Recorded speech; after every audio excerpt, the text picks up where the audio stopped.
ताज़ा तरीन अपडेट ॾींदा हलूं नाज़रीन। नौशहर अफरोज़ में डॉक्टरनि जी बुख हड़ताल, OPD बंद करे छॾी। डॉक्टर अब्दुल फताह राजपर खिताब कंदे ॿुधायो, अॼु 5 ॾींहुं आहे असांजे एडिशनल DHO सिकंदर अली कलोड़ो जे पुट खे कंहिं अगवा करे छॾियो आहे। हुन जी मोटरसाइकिल बि रोड तां मिली आहे, पर पुलिस हिन महिल ताईं कुझु बि न कयो आहे। असांजो एडिशनल DHO डॉक्टर सिकंदर कलोड़ो साहब आहे, उनजो पुट 5 ॾींहं थी विया आहिनि त उहो गुम आहे, लापता आहे। का ख़बर नथी पए त केॾे वियो, केरु खणी वियो।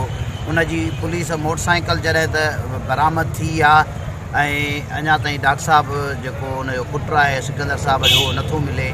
असां हुकूमत खे, सिंध खे ऐं असां नौशहर अफरोज़ वारनि खे, पुलिस खे चऊं था त उनखे जल्द खां जल्द बाज़ियाब करायो। जेकॾहिं उनखे बाज़ियाब न करायो वियो त असां मुकमिल बाइकाट हूंदो। ऐं ही ॿियो असांजो बाइकाट आहे जेको असांजो हेल्थ रिस्क अलाउंस कटियो वियो आहे कोरोना जो। अॼु बि जेका रिज़ल्ट आई आहे उन में 9 केस नौशहर अफरोज़ जा पॉज़िटिव आया आहिनि। हिकु था चवनि त कोरोना ख़तमु थी वई आहे, जॾहिं त ताज़ो असांजे मोरे में जेको आहे सो हाणे डॉक्टर साहिबु आहे जेको आहे हिन कोरोना में शहीद थी वई आहे। हुनजो मुड़ुसु जेको आहे सो वेंटिलेटर ते पियो आहे। गवर्नमेंट कीअं थी चए त ख़तमु थी आहे? हीउ सभु ड्रामो आहे, हीउ सॼो ड्रामो वेठा कनि। हीउ गवर्नमेंट पाण खाइण लाइ पई करे। उन करे असां GHO जे तरफ़ां पूरी सिंध बंदि आहे, पूरी सिंध में हड़ताल आहे। जेकॾहिं इहो मुतालबो न मञियो वियो त हीउ अञा दाइरो वधाए असां बिल्कुलु जेको आहे सो हॉस्पिटलूं बंदि कंदासीं ऐं असां पोलियो जो बि बाइकाट कंदासीं। इन करे असांजो मुतालबो मंज़ूरु कयो वञे। जीअं त 3 महीना पहिरियों हुकूमत असांखे हेल्थ रिस्क अलाउंस ॾिनो, जेको हेल्थ रिस्क अलाउंस हो, कोरोना अलाउंस कोन हो। जेको कोरोना ख़तमु थी वई त उहो कटियो वियो। कोरोना त अञा हले पती, उहो कोरोना अलाउंस न हो, असांखे हेल्थ रिस्क अलाउंस हो। उहो असांजो बहाल कयो वञे, जेको कैंसिल कयो वियो आहे। असांजो टाइम स्केल रहियल आहे, उहो असांखे ॾिनो वञे। हेल्थ प्रोफेशनल अलाउंस असांजो 30% रहियल आहे, उहो असांखे ॾिनो वञे। ऐं रिकवरी लेटर असां ते उहो कैंसिल कयो वञे त ठीकु आहे। अॼु त असां GHO जे हुकूमत OPD ऐं बाइकाट कयो आहे। सिर्फ़ु एमरजेंसी सर्विस असांजी जारी आहे। उन में केविटी आहे, CCU आहे, इंडोर आहे ऐं प्लस में OT सर्विस असांजी अॼु बि ऑपरेशन थिया आहिनि माशाअल्लाह। उहा सर्विस असांजी जारी आहे। असां हुकूमत जे वक़्त खे इहो ॿुधाइणु चाहियूं था, जेकॾहिं असांजा इहे मुतालबा मंज़ूरु न कया विया त डॉक्टर्स आहिनि, पैरामेडिकल आहे ऐं असांजे स्टाफ नर्सिस आहिनि, उन्हनि जा बि आहे रिस्क अलाउंस। इहो असांजो बहाल कयो वञे। ॿी सूरत में असां एहतियात जे दायरे खे वधाईंदासीं।